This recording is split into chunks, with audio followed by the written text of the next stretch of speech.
Bismillahirrahmanirrahim. Assalamualaikum warahmatullahi wabarakatuh.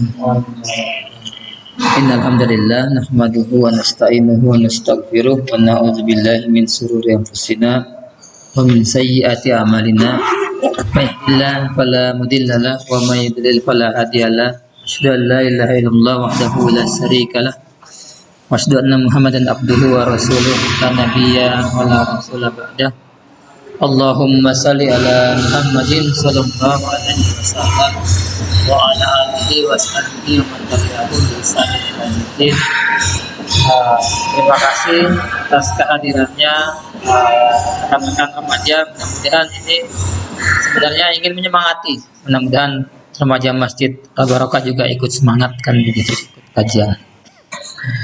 Tak lupa salawat dan salam semoga senantiasa tercurah pada junjungan alam Nabi besar Muhammad Sallallahu Alaihi Wasallam kepada seluruh keluarganya, sahabatnya dan pengikutnya hingga akhir zaman. Mari pertemuan siang hari ini kita buka bersama dengan membaca basmalah. Bismillahirrahmanirrahim. Seperti biasa kita akan kajian Islam kafah untuk fokus saat komunikasi mengaktifkan. Yang pertemuan yang lalu kita sudah bahas ini proses keimanan kita kepada Allah.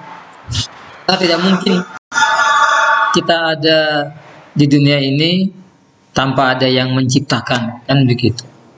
Dan kita yakin dan percaya bahwa kita diciptakan oleh Allah, bukan proses evolusi dari barang berevolusi dari benda ke benda yang lain kan, dengan teori Darwin asalnya dari kera katanya kan begitu, bukan seperti itu, tapi kita diciptakan oleh Allah Subhanahu wa Ta'ala.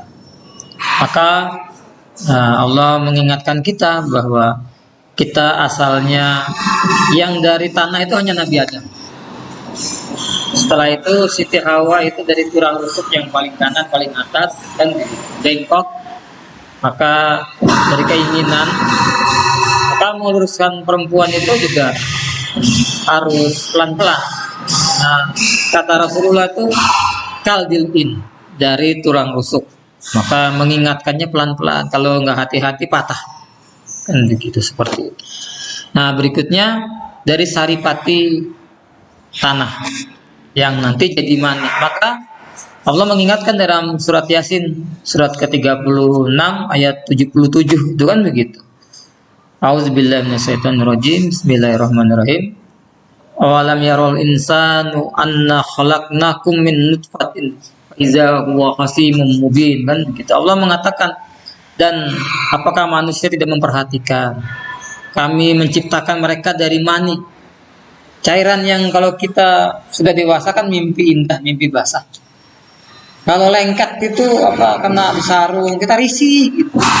Itulah dari bahan baku kita, dari air mani sperma orang tua kita, dari air mani ibu kita namanya ovum, berpadu menjadilah kita.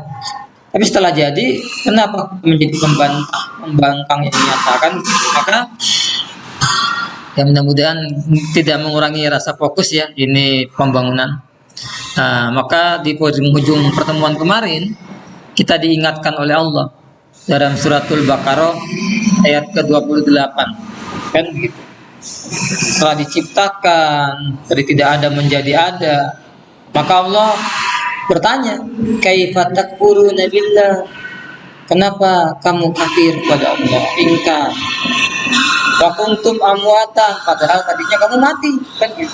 Fa ahyakum, dari setelah dihidupkan, summa yumitukum, lalu dimatikan, summa ilaihi turja'un, dan kepada kamilah dikembalikan. Jadi Allah menghidupkan, Allah mematikan kita 2 kali dan menghidupkan kita 2 kali. Ini tadi kan kaifa takfuruna billah wa kuntum amwat, tadi padahal kamu mati. Kan begitu kan. Tidak bisa dikatakan benda hidup cairan itu kan begitu. Fa ahyakum. Setelah itu kalian aku hidupkan seperti sekarang nih kita hidup di rahim ibu kita, setelah itu dilahirkan oleh orang tua kita, Nah ini lagi menunggu kematian yang kedua, kan gitu. Sumayumitukum, kan gitu, mati. Sumayuhikum, nanti akan dibangkitkan lagi di mana? Di padang mahsyar, dibangkitkan di akhirat untuk mempertanggungjawabkan. Maka sangat naif kalau kita dari tidak ada menjadi ada diciptakan, terus nggak mau pakai aturan yang bikin kita. Terus di mana sih aturan yang bikin kita? Sebagaimana pertemuan yang lalu, pada hari ini kita akan bahas, yaitu dari mana Al-Quran berasal. Sehingga nanti tidak ada keraguan sedikit pun, sebagaimana suratul Baqarah ayat 2 kan gitu. Alif Lam Mim, zalikal kitab la raiba fi hudal lil muttaqin. Zalikal kitab, ini la raiba, tidak ada keraguan, fihi, di dalamnya, kan gitu. Hudan, petunjuk, lil muttaqin. Cuman kan kalau kita tanya kepada umat Islam, apa sih petunjuknya? Aturan hidupnya apa? Mereka mesti jawab Quran. Tapi kok nggak dipakai, kan gitu kan? Ini kenapa? Ada keraguan. Nah, supaya tidak ada keraguan, ada kesempatan kali ini kita akan bahas.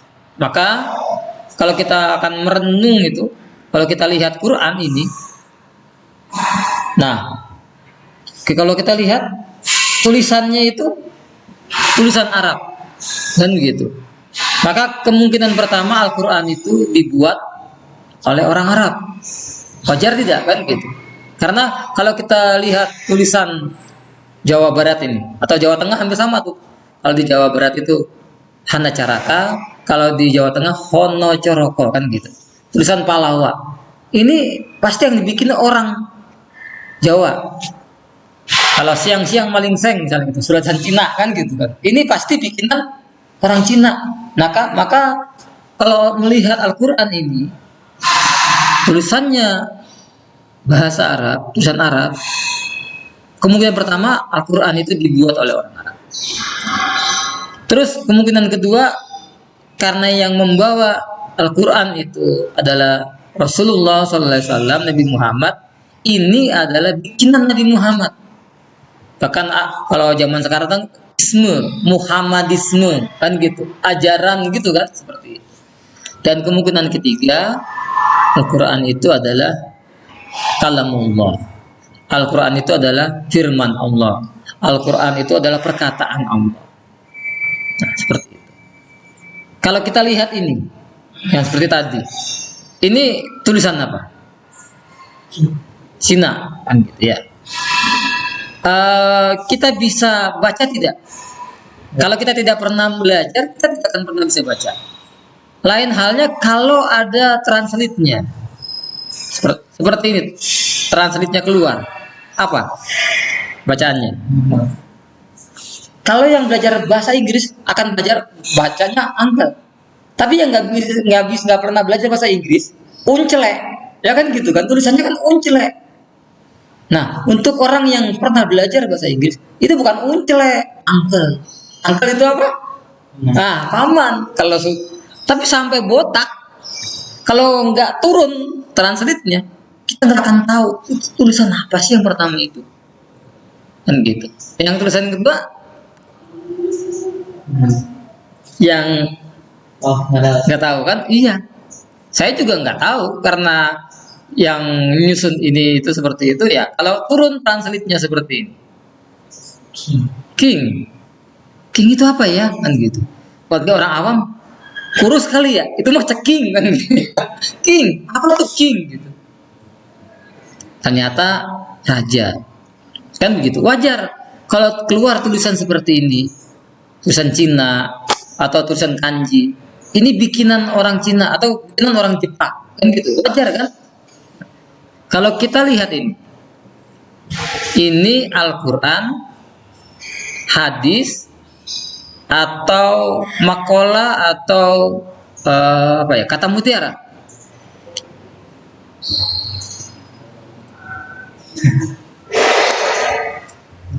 Yang kita coba aja. Apa? Bacaannya apa? Kalau ya kalam. Iya. Iza tamma aklu qala aklu. Qala aklam. Ini ungkapan kata mutiara kan gitu. Iza tamma, sempurna gitu. Akalnya, apabila seorang tuh akalnya sempurna, akalnya itu rajin belajar, makin cerdas, makin tahu banyak ilmu, maka dikatakan qala kalam kan gitu. Maka sedikit yang ngomong. Saya yang pengen ngomong. Yang saya omongin ini karena dia rajin mengkaji ilmu agama, yang saya omongkan ini berpahala apa berdosa ya? Dan gitu. Ini baik sih, tapi kalau saya omongkan kebaikan ini, orang itu kayaknya sholatnya gak sempurna deh. Terus habis sholat kita duduk di dekat dia, terus banyak orang, kita sampaikan di depan orang, baik apa enggak ya? Gini gitu. Orang berpikir-pikir dulu. Dia sholatnya memang gak sempurna. Pas dia sujud karena bajunya kaos gitu kan, keangkat, kelihatanlah di bawah pusar apa belahan apa pantatnya kan gitu kan kelihatan. Itu kan membatalkan kan gitu.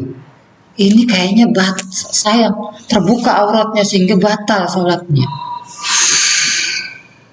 Kita ingin agar saudara kita ini sholatnya dengan benar, tapi menyampaikan kebenaran di depan orang banyak, ini mau ngingetin apa menjatuhkan kan gitu kan? Saya mikir dulu nih, kalau saya sampaikan, kalau saya jadi dia, enak gak sih kalau begitu? Ini mau ngingetin apa mau menjatuhkan kan gitu? Atau yang sering terjadi kalau di masjid ini dulu, hampir sering karena ya ketidaktahuan kan gitu. Nanti sholat asar, habis sholat asar ada orang sholat sunnah kan gitu. Kita nggak bisa langsung menjas nih, oh ini orang nih kan nggak ada sholat sunnah habis sholat asar kan begitu. Gimana? Kita ingatin di depan orang atau kita ajak ngobrol, kita agak ke pinggir, kenalan dulu kan gitu. Habis sholat subuh juga sering dulu ada gitu. Habis sholat subuh belum terbit matahari, belum isyraq, dia mau sholat sunnah karena dia pikir setiap sholat itu ada qobliyahnya, ada ba'diyahnya. Padahal yang tidak ada ba'diyahnya itu sholat subuh dan sholat asar kan gitu. Tapi kita nggak buruk sangka, kita tanya dulu ini sholat sunnah apa sholat qodho? Siapa tahu sholat qodho, kalau sholat qodho boleh gitu. Tanya dulu, ngobrol, bapak dari mana, siapa? Gitu. Oh tinggal di sini, saya tamu. Mohon maaf Pak, tadi boleh tahu nggak tadi habis sholat subuh itu sholat apa ya? Gini deh, kan setiap sholat itu ada sholat qobliyahnya, ada ba'diyahnya. Oh berarti ba'diyah kan qodho ya? Kita minggir nih, jangan di depan orang kan gitu. Oh gitu. Aduh mohon maaf ya Pak, ini tidak maksud menggurui atau apa. Bahwa Rasulullah SAW menyampaikan bahwa sholat subuh itu tidak ada ba'diyahnya, tidak dibolehkan sampai setelah keluar terbit matahari baru dibolehkan. Aduh saya berdosa enggak kan, tidak tahu kan gitu. Enak gak kalau kita digituin secara kita kepinggir, kita sebelum ngomong itu kita mikir dulu.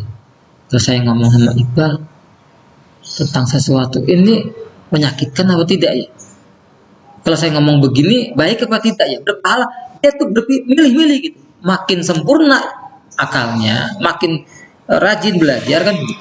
Maka dia ingat hadis Rasulullah kan gitu. Man kana yu'minu billahi, siapa yang beriman kepada Allah dan yaumul akhir, kul khairan, kalau ngomong yang bagus, au yasmut, kalau nggak bisa diam aja.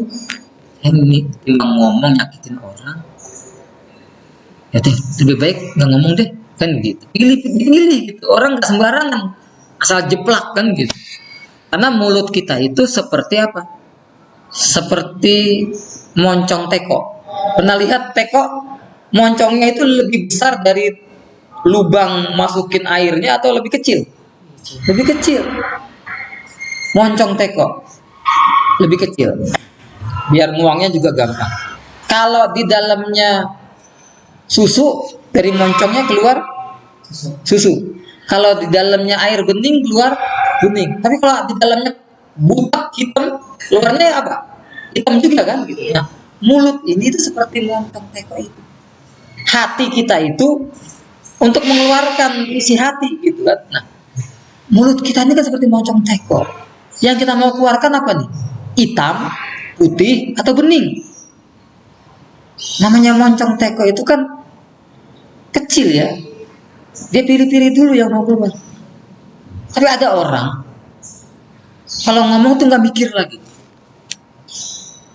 Asal jeplak aja kan gitu. Maka orang ini dikenal seperti apa? Bahasa gaulnya, bahasa secara umumnya, mulutnya itu seperti ember ya. Ember kan gede kan? Main kalau keluar tuh nggak mikir-mikir kan? Ember itu gede kan? Mulutnya kayak ember. Ngomong itu asal jeplak, nggak mikir sama orang tua, nggak tahu tak adabnya kan begitu. Kalau ngomong itu, kalau keluar itu, kalau ngomong anak sekarang, kalau ngomong itu udah bahasa kebun binatang dulu keluar kan gitu. Harusnya dia pikir, oh ini saya ngomong ini berpahala apa berdosa ya? Karena kan pamay ya'mal miskala dzarratin khairan yarah kan gitu, setiap hari menitik kebaikan atau keburukan kan gitu. Wa may ya'mal miskala dzarratin yarah, mikir. Berikutnya ini kata mutiara kayak di atas, Al-Quran apa hadis? Bib.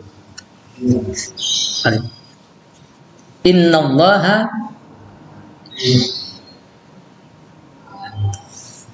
apa yuk? Quran, hadis, atau kata mutiara?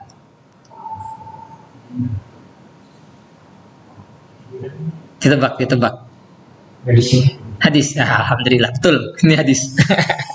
Jadi ini hadis kan gitu. Sesungguhnya ini luar biasa. Allah dan malaikatnya serta penduduk langit dan bumi, sampai semut yang di sarang, ikan-ikan yang di lautan, ikan paus sampai ikan teri gitu. Teri yang paling besar sampai yang kecil kan gitu. Benar-benar berselawat untuk siapa? Atas orang yang mengajarkan kebaikan. Jadi ambillah peran itu. Dimanapun kita selalu mencontohkan kebaikan.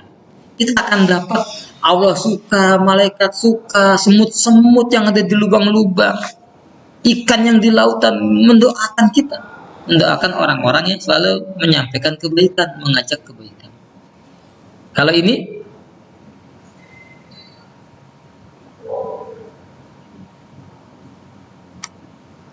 Al-Quran kan gitu. Jadi di situ Allah Subhanahu wa taala berfirman kan, sama'una lil kadzibin aqluna li syuhti. Karena tulisannya Arabnya kaku Arab kufi namanya, ini tulisan kaligrafi model Arabnya kaku namanya kufi. Jadi di situ Allah berfirman, nah ini mereka adalah orang-orang yang hobi mendengarkan berita-berita bohong, dan mereka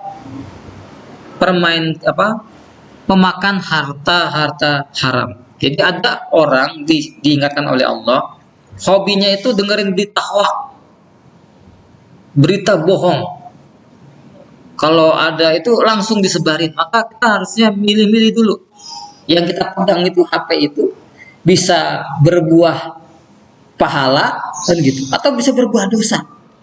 Dapat berita, ini cek dulu, jangan nyebarin. Ini berita benar apa berita bohong? Terus apalagi sumbernya dari kita sudah meninggal, menyampaikan keburukan, wah udah itu transfer terus sampai meninggal gitu. Dosa itu kan karena kita sumbernya. Dan suka makan harta-harta yang haram, harta yang tidak dibolehkan oleh Allah, harta yang dilarang. Nah, jadi seperti itu. Ini pengantar. Jadi, melihat tadi Al-Quran itu dibuat oleh orang Arab, atau tuduhan tadi dibuat oleh Nabi Muhammad, maka Quran menantang. Ini tantangannya. Surat Hud surat ke-11 ayat 13. Allah menantang, datangkan 10 surat. Diturunkan oleh Allah. Surat Yunus surat 10 ayat ke-38. Datangkan sebuah surat. Mim misli wad'u suhada. Itu yang kalau tidak susah mengingatnya, yang paling gampang kan surat Al-Baqarah. Tantangan Allah surat ke-23. Dikunci nanti oleh Allah di 24-nya. Terus diperkuat lagi oleh Allah dalam surat Al-Isra, surat Bani Israel. Kalau Isra Mi'raj itu kan gitu akan sering dibaca. Apabila jin dan manusia berkumpul nggak akan mampu. Nah, seperti ini. Ini tantangannya. Bisa dibantu Bang Iqbal dibaca. Bahkan mereka mengatakan, "Ya Muhammad telah membuat Al-Quran itu." Katakanlah, kalau demikian, datangkanlah 10 surat semisal dengannya. Al-Quran dan ajaklah siapa saja di antara kamu yang sanggup selain Allah, jika kamu orang-orang yang benar. Iya, itu Quran surat Hud surat ke-11 ayat 13. Allah berfirman, "Am yaquluna iftara." Qul fa'tu bi asri suwarin. Qul bi asri suwarin min misli. Kan begitu. Maka Allah mengatakan, bahkan mereka mengatakan, dia Muhammad telah membuat Al-Quran. Nah, maka kul begitu kata Allah, katakanlah fa'tu bi asri suwarin min misli. Maka datangkanlah, buatlah 10 surat min misli. Kan gitu. Al-Quran yang dibuat-buat, dan ajak siapa saja yang mereka mampu ajak, siapapun yang paling pinter ahli syair, bahkan jin yang paling pinter, jin Ifrit misalnya kan, yang paling pinter itu bangsa jin Ifrit. Kalau dikatakan oleh Allah, jika kamu orang-orang yang benar, itu tidak pernah dicabut tantangan ini sampai yaumul qiyamah. Berikutnya Allah turunkan di dalam Quran surat Yunus. Bang Ali, Arabnya bisa dibaca. Nah, coba. A'udzubillahi minasyaitonir rajim. Kelihatan ya? Am yaquluna naftarahu qul fa'tu bi suratin min misli wad'u bani istata'tum min dunillahi in kuntum shadiqin. Atau patukah mereka mengatakan Muhammad membuat-buatnya? Katakanlah, kalau benar yang kamu katakan itu, maka cobalah datangkan sebuah surat seumpamanya dan panggillah siapa-siapa yang dapat kamu panggil untuk membuatnya selain Allah, jika kamu orang-orang yang benar. Iya, ini kembali tantangannya. Kalau tadi 10 surat, ini sebuah surat kan gitu. Semisalnya, seumpamanya. Kalau memang itu ditutup bahwa itu bikinan Nabi Muhammad membuat-buat kan gitu. Kalau bangsa Arab ditantang, sedangkan Nabi Muhammad itu warganya kan, kalau bangsanya saja ditantang nggak bisa kan gitu. Ini ada tuduhan kepada warga negaranya, karena Al-Quran itu turun dengan bahasa mereka, bahasa Arab. Nah, ini Nabi Muhammad yang bikin-bikin. Maka kalau memang itu kalian tuduhkan, itu bikin satu surat mim misli, sama dengan suratul Baqarah ini ayat ke-23, sama ditantang oleh Allah, bikin satu surat kan gitu. Allah berfirman, wa in kuntum fi raibin mimma nazzalna ala abdina fa'tu bi suratin min misli wad'u suhada'akum min dunillahi in kuntum shadiqin, gitu kan. Dan jika kamu tetap ragu, tetap dalam keraguan tentang Al-Quran yang kami wahyukan kepada hamba kami Muhammad, buatlah satu surat mim mislih, yang seumpama, yang serupa. Wad'u suhada, ajak penolong-penolongmu selain Allah kan gitu. Nah, jika kamu orang-orang yang benar. Ternyata tidak bisa dijawab tantangan itu. Maka Allah ingatkan konsekuensinya. Jadi konsekuensinya, kalau Kalau seperti ini, ah, orang Arab saja ditantang nggak bisa kan begitu. Terus juga Allah ingatkan, maka fa illam taf'alu wa lan taf'alu fattaqun naral lati waquduhan nas wal hijarah uiddat lil kafirin kan gitu. Maka jika kamu tidak dapat membuatnya kata Allah, dikatakan pasti kata Allah, pasti kamu tidak dapat membuatnya. Coba, maka mintalah tolong kan gitu. Berlindunglah kamu, peliharalah dirimu dari neraka yang bahan bakarnya, coba lihat di situ, bahan bakarnya manusia dan batu kan? Yang disediakan bagi siapa? Bagi orang yang ingkar, kafir, gak mau terima Quran. Jadi kalau api disiram bahan bakar, mati apa tambah nyala? Tambah nyala. Itulah manusia. Nanti bahan bakarnya api neraka itu manusia dan batu. Terus kita bertanya, kok batu? Apa salahnya batu? Kan gitu ya. Nah, kalau kita buka tafsir Ibnu Katsir, bukan batu sembarang batu. Batu adalah berhala, sesembahan selain Allah. Jadi itu kan karena kafir Quraisy itu menyembah berhala kan gitu. Nah, jadi yang kalian sembah itu, kalian itu kalau nggak mau taat, malah nuduh-nuduh Quran itu bikinan Nabi Muhammad begitu, dan tidak mau taat kepada Allah, kalian sebagai bahan bakar api neraka dan sesembahan kalian berhala itu. Dan apapun yang melekat seperti berhala, kayak sekarang nih, misalnya kita kerja di suatu perusahaan atau apa, bisa jadi berhala kita tuh bos kita. Saja gini, Allahu Akbar, misalnya lagi rapat atau apa, izin bos, sholat kita pending dulu atau apa, kita sholat dulu. Berani kamu ngajarin saya? Berani kamu keluar sholat? Selamanya saya pecat. Ada orang takut karena atasannya kan gitu, takut hilang pekerjaannya. Hakikatnya dia itu sudah memberhalakan, jadi menuhankan bosnya itu. Allah kalah kan gitu. Ada orang begitu. Kalau dulu waktu kami di Solo itu, saya kebetulan walaupun kuliah di sana, tapi jadi ketua remaja masjid. Adik remaja masjid itu setelah lulus SMA, ada yang mau kerja di tempat kebetulan yang miliki Cina, orang Kristen. Masuk pagi, keluar sore. Kalian boleh izin sholat? Oh nggak bisa mas. Kalau kami sholat kami akan dipecat. Wah nggak bagus itu. Keluar. Emang nggak bisa gantian? Nggak boleh. Nggak boleh juga. Ya Allah. Ada yang unik, lulusan STM.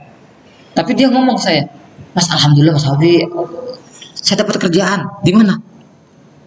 Di bartender. Bartender. Kamu tahu nggak? Kamu tuh walaupun kamu nggak minum, kamu tuh nganterin minuman. Bawa minuman keras ke orang, gajinya gede. Itu haram.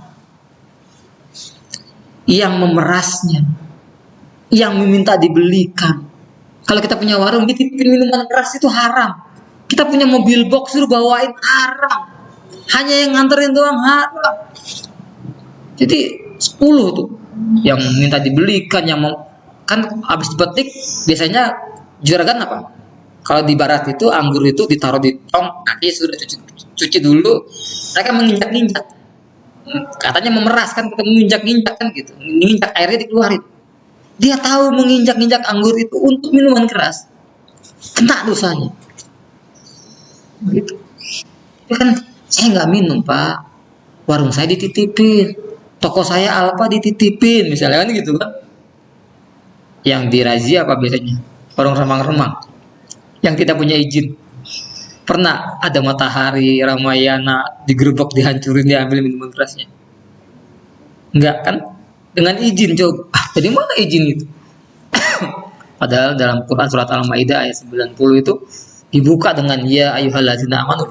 Ya ayyuhallazina amanu innamal khamru, coba. Minuman keras, wal maisir, mengundi nasib, wal azlam, mengundi dengan anak panah. Ridsun, najis, perbuatan setan. Jadi seperti itu ya. Jadi Jangan, saya bilang. Itu kamu keluar.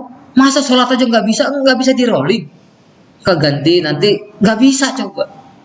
Ya Allah, jangan, itu nggak berkah. Kan begitu. Jadi bahan bakarnya manusia dan batu. Batunya batu itu berhala yang disembah selain Allah. Alhamdulillah.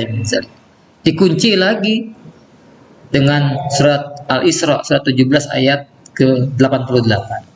Ya, supaya nggak ngantuk. Bang Iqbal dibacakan. Karena sesungguhnya jika manusia dapat berkumpul membuat yang serupa dengan ini, niscaya mereka tidak akan dapat membuat yang serupa dengan dia, sekalipun sebagian mereka menjadi pembantu bagi kalian yang lain. Quran surat Al-Isra ayat 8. Sesungguhnya kamilah yang menurunkan Al-Quran, dan sesungguhnya kami benar-benar memeliharanya. Iya. Ya, baik gitu. Jadi gitu. Katakanlah sesungguhnya jika manusia berkumpul semuanya, jin berkumpul untuk membuat serupa Al-Quran ini sama, nggak akan bisa, tidak akan bisa, tidak akan sanggup, sekalipun mereka menjadi pembantu sebagiannya, karena Al-Quran itu dan Al-Quran itu memiliki kelebihan dari kitab-kitab yang lain. Punya segel, ini segelnya ini. Quran surat Al-Hijri. Apa kata Allah? Inna nahnu nazzalna zikra. Sesungguhnya kami yang menurunkan az-zikra. Pakai kami ya. Bukan aku gitu kan. Karena melibatkan malaikat Jibril, melibatkan cara bermimpi kan gitu. Itu bahasa kami. Kami menciptakan kalian. Kan gitu. Maksudnya ada lewat rahim ibu kita kan begitu. Maka disetarakan tuh, orang yang ngelawan sama orang tua, mustahil anak remaja yang soleh ngelawan kan gitu. Orang yang ngelawan sama orang tua itu dosanya besar. Setelah apa? Orang itu apa? Siapa yang mendapatkan ridho Allah, kan ridho Allah fi ridho walidain. Keridhaan Allah ada di keridhaan kedua orang tua kan. Syuktullah, murka Allah juga ada di murka orang tua. Karena memang kita hakikatnya diciptakan oleh Allah. Tapi kita lewat rahim siapa? Maka siapa yang melawan sama orang tua, dosanya besar. Nah, orang durhaka itu nggak usah nunggu di akhirat. Di dunia sudah bisa dirasakan. Seperti maling kundang anak durhako, jadi batu di padang senakan gitu ya, seperti itu. Nah, seperti itu tadi. Baik, berikutnya beberapa penjelasan Al-Quran tentang realitas. Banyak hal-hal yang Al-Quran jelaskan sebelum ilmu teknologi pengetahuan seperti sekarang ini. Seperti kejadian manusia terbuat dari tanah atau kandungan seperti diceritakan oleh Allah nanti di dalam Quran surat Al-Mu'minun, kejadian dari segumpal cairan jadi segumpal darah, segumpal daging dibungkus tulang, seperti itu sama. Juga kesamaannya dengan kandungan tanah kan itu seperti itu. Terus juga diceritakan bahwa lebah itu dipimpin oleh ratu lebah kan gitu. Kalau kita punya sarang madu itu, kalau ratunya dipindahin, koloninya akan ikut. Begitu. Maka ratu itu, jadi disebutkan di situ sebelumnya, sebelum ilmu pengetahuan itu belum tahu bahwa ternyata koloni lebah itu dipimpin oleh ratu. Semut juga begitu. Ternyata semut itu dipimpin oleh ratu, semut perempuan. Nah, pada saat Al-Quran turun, penelitian manusia belum sampai ke situ. Sekarang pas diteliti ternyata benar. Itu ada di dalam Quran surat ini. Nah, tadi Quran surat Al-Mu'minun. Ini proses penciptaan manusia. Dari air mani dijadikan segumpal darah jadi segumpal daging jadi tulang dibungkus daging, sempurnakan bentuknya kan gitu. Jadi makhluk yang lain ini diceritakan dalam Al-Quran. Berikutnya juga dalam Quran surat An-Nahl, surat lebah. Kebaca nggak, Ilham? Iqbal. Baca. Ya, silakan. Dan Tuhanmu mewahyukan kepadamu, buatlah sarang-sarang di bukit-bukit, di pohon-pohon kayu, dan tempat-tempat yang dibuat oleh manusia. Dan dari tiap-tiap macam buah-buahan, dan tempuhlah jalan Tuhanmu yang telah digunakan bagimu. Dari perut lebah keluar minuman madu yang bermacam-macam warnanya. Dalamnya terdapat obat yang menyembuhkan bagi manusia. Sesungguhnya pada yang demikian itu terdapat tanda kebesaran Tuhan bagi orang-orang yang memikirkan. Iya. Jadi di sini Allah menyampaikan tentang surat An-Nahl, lebah itu. Dan Allah di situ disampaikan bahwa itu adalah lebah perempuan, kan gitu. Juga di sini Tuhanmu telah mewahyukan kepada lebah, buatlah sarang di bukit-bukit. Biasanya di bukit atau di pohon yang tinggi, atau biasanya di para-paranya rumahnya orang tuh ada. Harus dibedain ya, lebah sama tawon yang hitam itu. Lebah itu yang ada yang seperti itu tuh, yang ada belang kuning putih kan, lebah madu. Di tempat kami di kebun itu ada tempat makam keluarga, di atapnya itu kebetulan di situ ada pohon kelor atau apa, di situ di atapnya ternyata disarangin lebah begitu. Terus ada pengepul madu terus mau dibeli, nggak usah pak, nggak usah dibeli, kan bapak kan ahli yang ngambil, bapak ambil separuh, kita bagi hasil lah kan gitu. Bapak ambil separuh, saya ambil separuh kan gitu. Cuman gini pak, jangan diambil ratunya ya pak. Iya katanya begitu. Pas besoknya saya nggak ngelihat, saya karena kan nggak berani diantuk, kalau dia kan sudah nggak pakai pengaman, udah biasa itu. Saya dikasih separuh, ya kita bagi hasil lah, sudah rezeki bagi dia yang tahu kan gitu. Enak ternyata sarangnya di mood gitu. Besok kok biasanya ada, kok nggak ada gitu. Jangan-jangan ratunya, karena nggak ada saya berani. Ya Allah, bersih. Diambil, ratunya kan paling gede itu. Jadi kalau ratunya diambil, ikut koloninya ikut begitu. Katanya manusia. Iya, yang paling gede itu ratunya. Ya Allah, saya bilang, udah baik hati, begini amat. Ya orang si amat aja nggak begitu-gitu amat gitu. Ya Allah. Nah jadi seperti itu. Lebah itu, maka Rasulullah SAW bersabda, jadilah kalian kalnahl, seperti lebah. Lebah itu yang dimakan baik, yang dikeluarkan baik. Yang dimakan apa? Nektar, saripati bunga. Kalau kita ambil bunga sepatu, bisa ingat nggak? Kita copot, belakangnya agak manis-manis. Nah itu yang dihisap itu nektarnya itu. Yang dimakan yang baik-baik, yang dikeluarkan baik apa? Yang dikeluarkan menghasilkan apa? Dari pelutnya keluar madu. Berwarna-warni, tergantung bunganya. Kalau yang dihisap itu bunga warna kuning, dia akan menghasilkan kuning. Lebah lagi musim pohon karet, pohon randu, lebah randu lebih mahal. Lebah rambu apa? Bunga rambutan, ada madu rambutan kan gitu. Warnanya kuning, hasil kuning. Warnanya agak hijau pekat, seperti itu, ungu berwarna-warni. Jadi yang dimakan manis, yang dikeluarkan baik. Itu seorang muslim. Yang dimakan yang halal-halal, yang baik-baik. Mulutnya keluar kata-kata yang indah, yang tidak menyakitkan. Itu ciri-ciri orang mukmin itu seperti itu, orang muslim. Jadi seperti itu. Yang dimakan baik, yang dimakan baik. Terus juga ciri-cirinya yang kedua, dia itu kemana dia pergi tidak ada dahan yang patah. Walaupun nemplok itu ke ranting yang dimakan rayap, itu tidak akan patah. Apa maksudnya? Kemana dia pergi itu nggak suka bikin biang kerok gitu loh. Wah, si Pengki ini biang kerok, wah kacau nih. Jangan sampai kita hadirnya kita tuh dibenci orang gitu. Dia nggak pernah bikin masalah. Dia tidak pernah bikin kerusuhan. Mana ya? Bang Iqbal dikangenin. Mana ya Bang Akhlif ya? Kalau si Pengki jangan ngomong deh. Ya dengernya juga udah kucing. Jadi jangan sampai kita tuh disebut namanya saja udah nyebelin. Oh datang biang kerok. Terus meninggal. Alhamdulillah biang kerok. Jangan sampai meninggalnya disyukurin karena bikin masalah terus. Tuh. Yang dimakan baik, yang dikeluarkan baik. Kemana pergi nggak akan bikin biang kerok. Tapi yang ketiga, jangan berani-berani ganggu sarangnya. Nyelam ditungguin tuh kan gitu.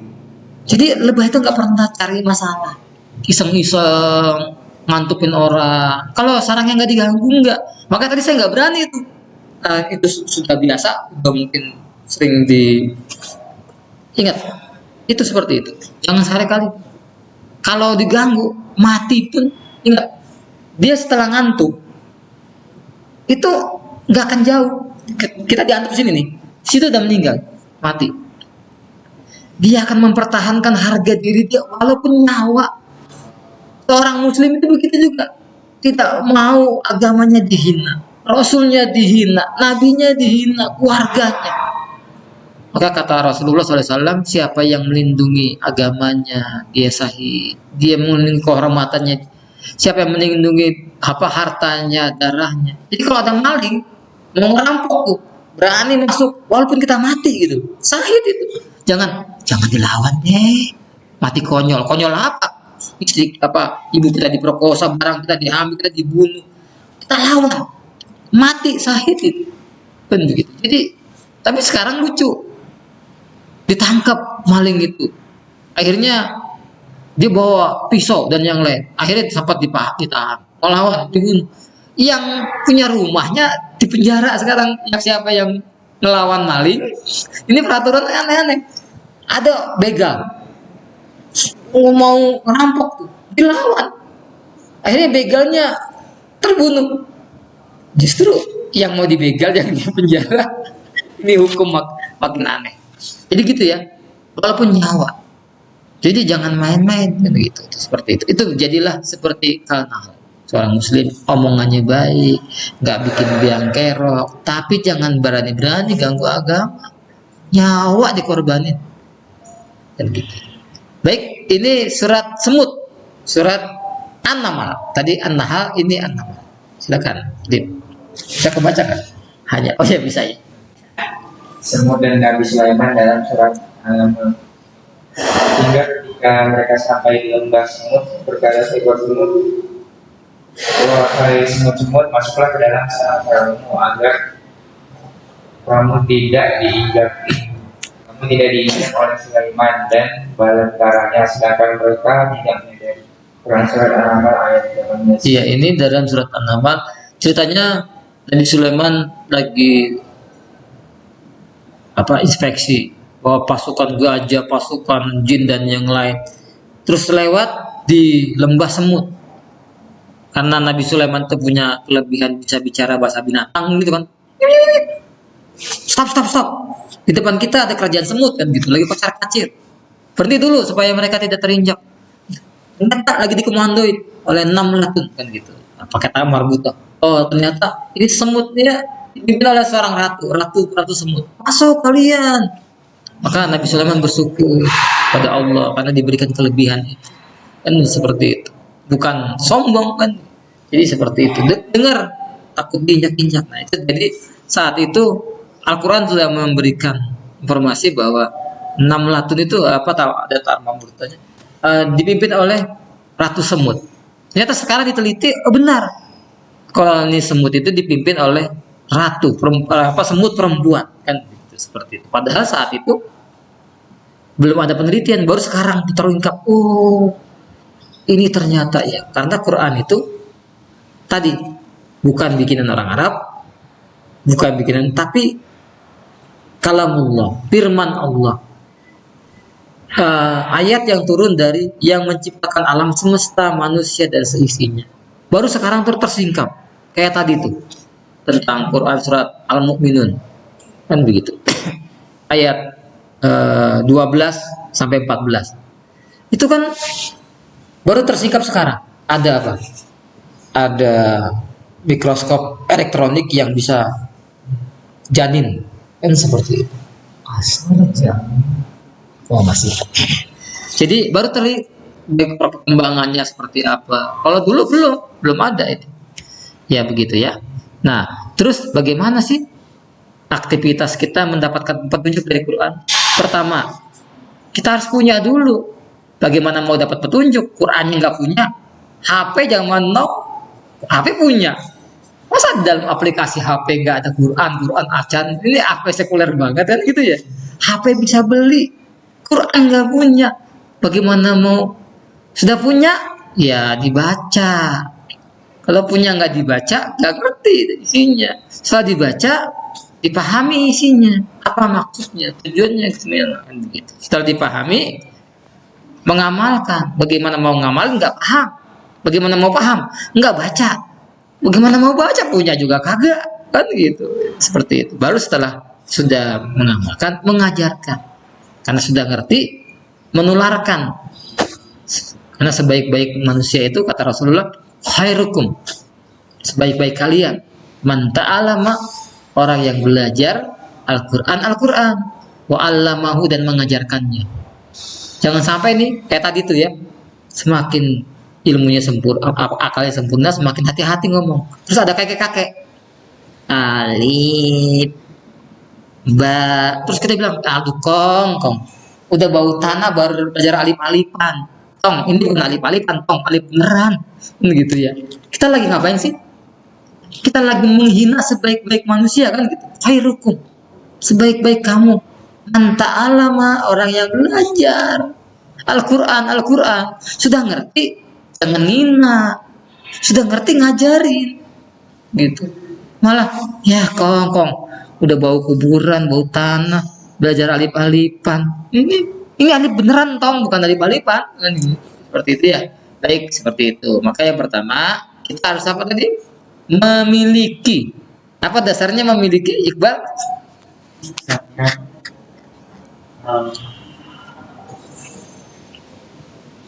A'udzubillahi minasyaitonirrajim. Am lakum kitabun. Iya. Terlalu kamu mempunyai sebuah kitab yang diberikan Allah dan kamu membacanya. Quran surat Al-Qalam dalam ayat ke-3. Iya, surat Al-Qalam surat ke-68 ayat 37. Kalau nanya tuh, punya nggak kitab yang dibaca? Punya nggak di rumah? Punya nggak yang selalu dibaca? Begitu. Apa? Karena luar biasa pahalanya seperti ini. Bib, membaca. Kalau punya membaca. Abdullah bin Mas'ud berkata, Rasulullah Salat. siapa yang membaca satu huruf dari Al-Quran, maka baginya satu kebaikan dengan bacaan tersebut. Satu kebaikan dilipatkan menjadi 10 kebaikan misalnya, dan aku tidak mengatakan Alif lam mim. alif lam mim satu huruf akan tetapi alif satu huruf, lam satu huruf, dan mim satu huruf. Hadis riwayat Tirmidzi. Iya, hadis riwayat Tirmidzi. Jadi satu huruf itu dilipat gandakan derajatnya 10. Kan begitu. Rasul mengatakan, bukan tuh katakan tuh alif lam mim itu satu huruf, alif satu huruf, lam satu huruf, mim satu huruf. Itu tiba 30 derajat, 30 kebaikan, 30 pahala yang luar biasa. Kan begitu. Itu baru 3 huruf. Alif lam mim. Al-Fatihah coba. Bismillahirrahmanirrahim berapa huruf? Kan gitu. Bismillahirrahmanirrahim. Suratul Fatihah. Kan begitu. Bismillahirrahmanirrahim 19 huruf. Ba, sin, mim. Kan gitu. Bismi, alif, kan gitu. Bismillah. Lam, ha. Bismillahi, ya. Bismillahirrahman. Lam, ha, alif, lam, ro. Kan gitu. Ha, mim, nun, alif, lam, ro. Itu 19 huruf. Al-Fatihah dari surat pertama sampai akhir itu ada 7 ayat. 7 ayat yang diulang-ulang. Kan gitu. Kalimatnya ada 25 sampai 29. Hurufnya ada yang menghitung itu ada 125 sampai 131 huruf. Al-Fatihah sampai waladdallin itu 131. Kan ringan. Kalau kita apalagi Jangan sampai kita tidak baca Quran gitu. Pahalanya besar sekali kan gitu. Iqbal, setelah kita punya, kita baca, kita ingin mentadaburinya, memahaminya. Harusnya wudhu dulu nih. Ya memang seperti itu ya. Kita harus karena ilmu itu nur, cahaya. Harus diperkuat dengan berwudhu. Karena setan itu memang mengganggu. Walaupun hadisnya dhaif, kalau kita lagi kajian atau apa itu, setan itu akan naburin tepung. Ayo, ternyata seperti itu. Atau setan itu akan letakkan di tempat duduk kita tuh seperti banyak duri gitu, banyak lama banget sih. Goyang, kayaknya sepertinya ternyata kayak gitu ya kan gitu. Atau kalau sholat subuh itu pagi-pagi itu kita akan diselimuti dengan kulit kambingnya setan. Kayaknya anget. Udah. Apalagi baru hujan nih. Hujan angin lagi semalam. Masya Allah, hujan anginnya. Ya memang sebelum belajar itu berwudu ke cahaya. Cahaya itu akan kuat dan setan itu dari api. Api kalah dengan air. Jadi siapin. Memang ujiannya gitu.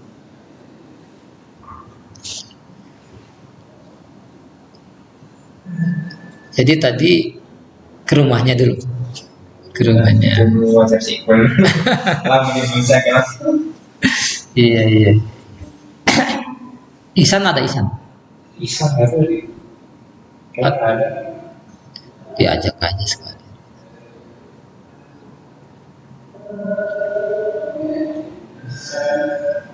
Ya, ini kita saling mengajak. Seperti itu. Kita ingin sekali. Apalagi remaja masjid itu kita sangat mendambakan. Apalagi saya pernah jadi ketua remaja di Solo itu, ya Allah, remajanya kompak banget. Waktu mau pembagian daging kurban itu sangat minim banget karena warga yang butuh tuh banyak. Saya bilang sambil kalian ikhlas ya, kalau kalian mungkin dapat sedikit atau nggak dapat, ikhlas. Dan saya nyebarin proposal juga ke masjid yang lain. Betul-betul berat rapat itu. Ya Allah. Tapi mereka semangat kan gitu. Sore harinya datang, dapatlah dikit-dikit lah kan gitu. Ya Allah, mereka. Padahal daerah itu, masya Allah, nih kalau tahu banyak banyak judi, banyak mabuk. Pertama kali, wah gawat nih daerah nih, kacau banget, begini. Ya alhamdulillah remajanya.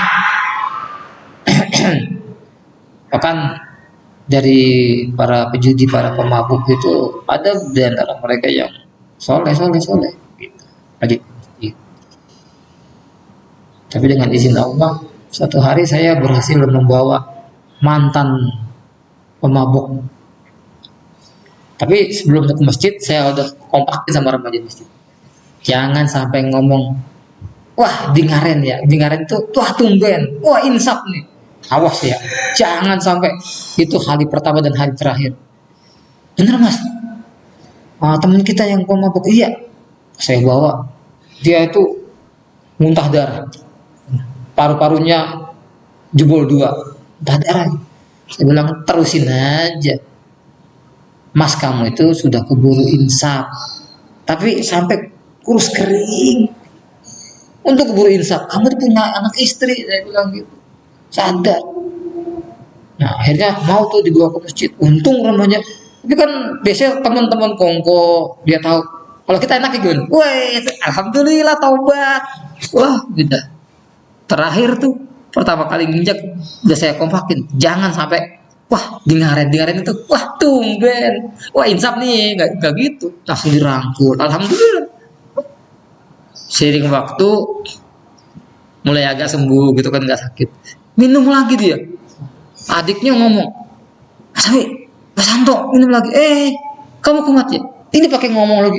Adik kamu ngomong tuh sayang sama kamu, tahu nggak? Kamu mau ninggalin anak istri? Ya enggak lah Mas Awi. Kamu tuh dosanya orang yang meninggal di dalam dadanya ada minuman keras, lempengan neraka, ya Allah, disayangin, taubat ya, iya, alhamdulillah. Luar biasa mereka tuh, ngeri. Pertama kali masuk kos-kosan, sebelah tetangga ada yang meninggal, gelar tikar. Menurut kita ngapain? Mau yasinan kan gitu ya? Gelar tikar, judi, minum, astagfirullah. Ini lingkungan apa ya kan gitu. Aduh ya Allah, hebatnya remaja masjid itu. Kalau mereka terang-terangan gelar tikar, main judi di jalan, kalian mau nggak buat pahala? Mau dong Mas Hawi. Angkat tikar. Kalau dulu nggak gini, angkat tikar tapi pakai plastik, kita plastik. Kalau angkat tikar masjid, gelar di jalan, kita bikin pengajian jalanan. Gitu. Tapi saya undang ustadznya yang bisa nyentuh pakai bahasa Jawa. Saya kan nggak bisa bahasa Jawa. Diundang. Ya biasa kalau ngajak kebaikan itu belum datang. Mesti aku bikin kacang tanah atau apa. Tapi pakai speaker di masjid kencang. Dengeran sampai rumah. Para peminum, para pemain itu kan gitu. Lama-lama satu-satu duduk di jalan. Jadi kalau mereka maksiat berani di jalan, kita ini remaja masjid, kita kalah sama maksiat. Ambil tikar masjid, gelar di jalan, ambil speaker, pakai sound, kita bikin. Alhamdulillah tuh jalan gitu.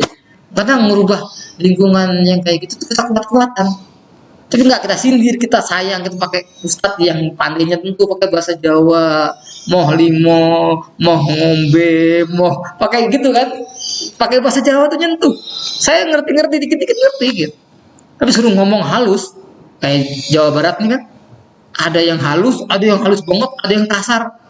Bukan kain-kain lah, bukan kayak orang gaul sia-sia baik. Aduh ya Allah. Dia angkot dulu waktu belum punya motor, ini kuping kok kayak dengar kain-kain. Aduh ya Allah. Bahasanya halus gitu. Saking halusnya kadang-kadang saya perlu terjemahan. Apa sih artinya? Ada kromo, ada Injil. Ada halus banget. Nenek-nenek ngajak ngobrol saya di bis. Ya Allah nih nenek-nenek. Kamu sopan. Saya ngerti. Saya nggak berani jawabnya. Takut menurut saya halus, kasar kan gitu. Saya jawab pakai bahasa Indonesia ya. Nenek-nenek. Tapi bahasa anak mudanya sama aja. Sama orang tua kasar banget sama orang tua sendiri. Kira sama temennya. Ya Allah kan gitu ya. Baik seperti itu ya. Jadi ini kita lanjutkan. Sudah memiliki terus membaca. Kita punya Quran terus kita baca. Terus setelah kita baca, kita ingin memahami kandungannya. Sudah berwudu, silakan. Biar segar, alhamdulillah. Berwudu dulu, biar caang. Tadabbur Al-Quran. Maka apakah mereka tidak memperhatikan Al-Quran, apakah hati mereka terkunci? Quran surat 47 ayat 24. Ayat di atas menunjukkan betapa penting kita dalam Al-Quran mengetahui dan mengerti. Iya, jadi yang kita baca itu jangan sampai kita nggak ngerti.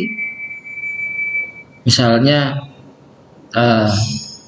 wala tajassasu, jangan tajasus, jangan mencari aib, jangan ngomongin keburukan orang kan gitu. Dalam surat Al-Hujurat ayat 12 misalnya gitu. Bergibah, gibah itu, tapi dia betul-betul orangnya tuh pelit, kedekut, cap jahe merek GHC, merek GHC gitu. Kasiran aku, oh pelitnya. Tapi dia punya sifat itu. Lah iya kalau diomongin itulah namanya gibah. Yang kalau kita omongin kejelekan orang-orang itu dengar, itu gibah. Dapat lihat di ayat itu. Dosanya itu seperti makan daging saudaramu yang telah mati. Coba, ada yang mau makan daging bangkai saudaranya kan gitu. Sekarang gak kerasa, infotainment, gosip, digosok makin sip, kan gitu. Malah bercerai, artinya ini malah, ya Allah, kalau nggak benar itu fitnah, gibah, fitnah. Sekarang malah ada orang yang membuka aibnya sendiri ya. Nah itu nggak malu ya, nggak malu. Itu Masya Allah, ada orang kayak gitu. Atau suka buliin orang, tukang sampah dikasih uang kayak 100 seneng banget. Terus dia nggak jauh dia ngerekam gitu. Habis itu pas dibuka uang mainan, dia ketawa. Sekarang lagi kerjain orang, ngeprankin itu ngeprank coba. Ya prank itu coba. Itu ngeprank boleh nggak? Itu dosanya dosa besar. Halo, ini ya bukan. Oh dianting HP. Salah. Masa Allah ngerjain orang, ngeprankin orang, dosa. Kalau dia tahu mentadabur dia nggak akan seperti itu. Kan begitu, seperti itu. Bahwa dalam Quran surat Al-Isra ayat 7 Allah mengatakan kan gitu ya, in ahsantum li anfusikum.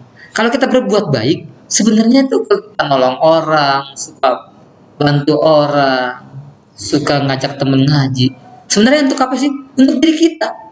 In ahsantum li anfusikum. Kalau kamu berbuat baik nolong orang, kita jalan, kok kita ngelihat paku? Kenapa kita yang ngelihat? Kita bisa singkirin itu supaya orang nggak tergelincir, mobil nggak bocor, yang lain nggak celaka. Kenapa nggak yang lain? Bukan penebar paku, kan gitu. Hadisnya kan siapa yang menyingkirkan duri dari jalan? Duri, ini paku lebih gede dari duri, kan gitu. Tapi sebaliknya di ayat itu, in ahsantum li anfusikum wa in asatum, siapa yang berbuat asa, berbuat buruk, gue prankin tuh, kena lu, gue kadalin, gue kerjain tuh, asik, lucu gitu, gue prank gitu. Padahal itu dia lagi berbuat buruk dirinya sendiri, nabung dosa untuk dirinya sendiri, asik. Dia pikir video itu lucu, dia pikir naik ratingnya, tapi dia lagi nabung dosa. Wain satu balaha gitu. Keburukan itu kalau ngerti kan, dia nggak akan kerjain. Temennya tahu tanggal lahirnya, ayo kita kerjain, kita lempar telur busuk. Terjadi tuh di daerah mana tuh, kena matanya. Ternyata telur busuk kan baterinya banyak, akhirnya rusak, matanya buta. Ini aneh banget gitu, pakai tepung lah, apa budaya apa ini, kayak gitu itu. Telur busuk itu baunya kan, apa kayak gitu itu. Wain asatum pala, burukan itu kembali kepada dia. Untuk kalau tahu ayatnya dia nggak akan milih-milih gitu loh. Sebel banget nih mau musuh saya nih. Jahit lah motornya, kempesin, kan gitu. Lucu lu, rasain lu, dorong lu. Wain asatum pala, keburukan itu kembali kepada kamu. Nauzubillah min zalik. Kalau tertarik dengan gitu. Cuman jangan sampai kita kayak gini nih. Siapa tadi yang gantian? Iqbal. Mengamalkan Al-Quran. Ya, surat Jum'ah. Mengamalkan Al-Quran. Perumpamaan orang-orang yang dikumpulkan kepadanya Taurat, kemudian mereka tiada memikulnya, adalah seperti keledai yang membawa kitab-kitab yang tua. Kenapa buruk yang mendustakan ayat-ayat Allah itu, dan Allah tidak memberi kepada kaum yang zalim. Iya. Jadi perumpamaan orang itu, kalau dulu kan ini kan walaupun hitabnya ditunjukkan kepada Bani Israel Taurat, tapi kena kita juga. Perumpamaan kita hanya menghafal Quran, mengkaji Quran, mendalami, tapi tidak diamalkan. Seperti dia itu apa ya? Pertakan berjalan gitu loh. Nggak diamalin. Seperti mikul keledai, mikul kitab. Nggak ada manfaatnya. Harusnya kitab itu, ilmu itu menjadi amal, kan gitu. Apa yang diperintah dikerjakan, apa yang dilarang ditinggalkan. Aturan hidupnya pakai aturan Allah, kan begitu. Tidak menghalalkan, kita jual-jual ayat. Ini kan luar biasa. Seperti memikul kita. Kita tuh disindir Allah. Kamu tuh baca Quran, hafal Quran, tapi nggak nerapin. Maaf, kata Allah. Keledai kamu tuh, kan nggak begitu. Gitu. Sindiran itu. Keledai kamu itu. Baca Quran, menentang Quran. Kan gitu. Nauzubillah min zalik. Nah, maka ini sebaik-baiknya kata Rasulullah, khairukum man ta'allamal Quran wa 'allamahu. Sebaik-baik kalian adalah orang yang belajar Quran dan mengajarkannya. Kalau sudah ngerti Quran, banyak orang yang banyak sebenarnya orang-orang tua kita nggak bisa baca. ajarin dengan baik. Seperti itu. Nah, ini juga Allah mengingatkan kita, Quran itu diturunkan itu bukan untuk nyusahin kita. Kami menurunkan Al-Quran kan gitu, padamu agar kamu tidak menjadi tidak susah kan gitu. Ma anzalna alaikal Quran litasqa. Kami tidak menurunkan Al-Quran kepadamu agar menjadi susah. Justru Quran itu supaya memudahkan kita. Surat Toha ayat 2. Nah, ini juga mengingatkan, baca Quran itu susah apa mudah? Susah apa mudah? Hah? Mudah, bener. Iya, tapi banyak orang bilang susah. Padahal Allah mengulang-ulang tuh dalam surat Al-Qamar. Walaqad yasarnal Qur'an kan gitu. Li dzikri fahal min mudzakir. Dan sesungguhnya kami telah memudahkan Al-Quran. Gitu. Ada nggak? Saking mudahnya anak yang belum bisa baca Quran sudah bisa. Kayak anak-anak kami tuh belum TK-TK itu sudah baca ayat kursi sudah apa? An-Naba, Al-Ikhlas, kan saking mudahnya gitu. Yang buta saja bisa. Ini luar biasa nih. Ini Madinah. Orang Madinah buta, lebih luar biasa. Bentar. مرحبا بك. أنا اسمي جهاد ابن متعب ابن عيسى المالكي. Nice to meet you. Min aina Kalau ini tayangan 2014. Sekarang dari Madinah ada yang sekarang. hadir ke Indonesia. Lebih Dan hebat ini lagi. menurut informasi ini pertama kali beliau keluar dari Madinah untuk syiar Islam, dan salah satunya adalah tempat pertama yang dikunjungi adalah Indonesia dan ada di Hafiz Indonesia dari bulan September. Jihad Al-Malik أيضا تعلم طريقه ايش الطريقة اللي تعلمت فيها القرآن والحفظ؟ بسم الله الرحمن الرحيم. أولا تسمع المقرر الذي عليك حفظه، ثم تكرر حفظه، ثم تكرره آية آية حتى تحفظه. تكرر الآية 3 أو 5 أو 7 أو ما يحلو لك، ثم تعيد سماعه حتى تحفظه، ثم تعيد تكرار ذلك المقرر كاملا، ثم تقرأه على من تريد، وفي اليوم الآخر كذلك، وتراجع المقرر الذي حفظته اليوم الذي قبله والذي معه، يعني تراجع المقررين. Saya boleh ditanya nggak, dalam kondisi maaf sekali, kondisi keterbatasan Ini penglihatan luar biasa ini. tunanetra, apakah ada keterbatasan juga cara untuk menghafalnya? دحين السؤال موجه لك شيخ جهاد. في حالة حفظك طبعا لكل إنسان مبتلى. طبعا أنت فقدت النظر. إيش يعني ما شاء الله متحمس وتشجعت إنك تحفظ القرآن. أوجه لهم أن يسمعوا القرآن كثيرا ويكرروه كثيرا. قال الله تعالى: ولقد يسرنا القرآن للذكر فهل من مدكر. يسمعوه كثيرا ويكرروه كثيرا ويحاولوا أن يحفظوا، فلذلك سيكون سهلا عليهم. طيب كيف طريقة أول ما بدأت أنت بحكم أنه فقدت النظر، طريقة بدايتك في القرآن؟ لا، كنت وأنا صغير وعمري 3 سنوات و4 سنوات أسمع من إذاعات القرآن الكريم وأسمع من بعض المشايخ مثل الشيخ محمد الصديق المنشاوي رحمه الله تعالى. Syekh, saya pernah Nah, ini nih, yang ini. sebuah video wawancara Syekh Jihad Al-Malik. Ditanya mengenai andai bisa meminta dan berdoa kepada Allah, apakah akan ada doa minta diberikan penglihatan? Boleh ditanya lagi? هل تتمنى في دعائك إن الله يرجع لك النظر؟ لا، أنا صراحة لم أدع بهذا الشيء، وإن شاء الله وعلى هذا الحديث من فقد حبيبتيه فصبر عوضته منهم الجنة. Dia berkata, saya tidak pernah meminta kepada Allah Subhanahu wa taala untuk kembalikan pandangan mata saya, karena saya hafal salah satu hadis Rasulullah SAW bersabda, barang siapa kehilangan dua mata, Allah SWT digantikan dengan surga, dan itu yang saya harapkan. Luar biasa. Jawaban yang sangat mulia dari seorang Hafiz ya saya. Malu rasanya kita dalam keadaan sempurna bisa melihat tapi tidak menggunakan mata kita untuk membaca Al-Quran aja.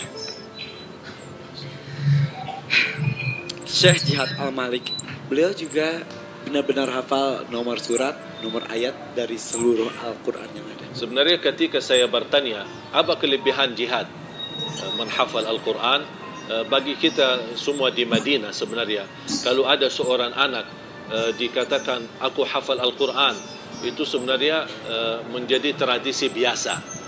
Bahkan kalau kita di Madinah, kalau ada orang ditanya belum hafal Al-Quran, malu gitu. Begitu saya tanya kelebihannya apa, dia tetap mau jawab.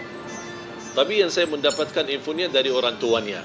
Dia menjelaskan anak saya bisa menghafal, bahkan dia bisa dengan angka ayat, bisa dia sebutkan halaman berapa, di halaman kanan kiri, di juz berapa, di hizb berapa, di rubu' berapa, nomor surahnya, bahkan dia subhanallah bisa membawakan ayat yang mirip. Misal ayat mirip di sini, di surah yang mana di mana, di miripnya di mana, subhanallah dengan dahsyat dan sangat mudah beliau mengungkapkan. Itu merupakan salah satu mukjizat dan kemuliaan yang Allah berikan kepada jihad. Subhanallah Syekh. Sekali lagi kehadiran sosok yang luar biasa ini benar-benar tidak ada maksud apa-apa, tidak ada ingin dipuji, ingin memamerkan apa yang sudah dilakukan, tapi sekali lagi ini memberikan inspirasi dan motivasi kepada kita semua. Tunjukkan rasa syukur kita kepada Allah dengan semua kenikmatan yang kita punya, dengan beribadah terus-menerus kepada Allah. Saya Jihad, kami ingin sekali mendengarkan suara indahmu membacakan Al-Quran. Kita boleh bisa mendengar suaranya, tapi boleh ditanda tangan sama penonton. Langsung sambung ayat. Ya, silahkan. Dari juri aja mungkin dulu. Boleh sebutkan ayatnya atau sebutkan angka. Surah apa, terus ayat sekian. Abi, silakan. تقرأ لنا سورة هود آيات 47. هذه الآية 47 من سورة هود، سورة 11، وهي سورة مكية، وعدد آياتها 123 آية، وهذه الآية في الجزء 12 في 3/4 الحزب. طبعا هذه الآية في صفحة رقم 227. Di halaman 227. صحيح. Betul.